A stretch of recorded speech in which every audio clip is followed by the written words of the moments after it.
Kandidatja e Partisë Demokratike dhe Aleancës për Shqipërinë Madhështore në qarkun e Vlorës, Alta Azizia Luci, është takuar me pensionistë të qytetit, me të cilët nisi edhe këtë të martë, duke diskutuar e duke marrë mendime të ndryshme, por mjaft të vlefshme, sikundër thot ajo. Përgjatë diskutimeve u ndal tek paketa e dëmshurisë, dedikuar pensionistëve, e cila parashikon për ta zgjidhje të halleve të përditshme dhe përmirësimin e situatës ekonomike. Rritet pensioneve me 20%, pensioni plot apo i pjesëshëm jo më ulët se 200 euro,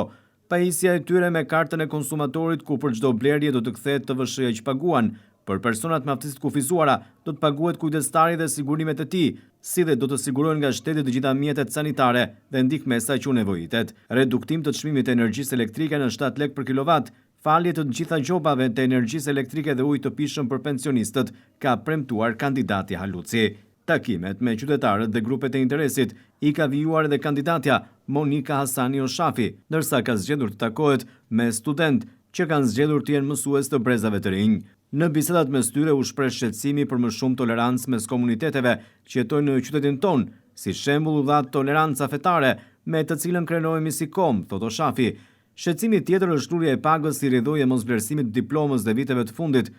thot kandidatja për deputete e Partisë Demokratike, duke theksuar se ndiheshin të zhgënjur për mos realizimin e premtimit të dhënë për bursën e studentit të mësuesis. Rritja e të ardhurave papritur 2030-ën, të premtuara nga Aleanca për Shqipërinë Madhështore, u vlerësua si ndikimi drejt për drejt në rritjen e mirëqenies. Kënaqësi ishte premtimi që do të shkojnë të votojnë, duke vlerësuar procesin e votimit, thekson kandidatja Oshafi.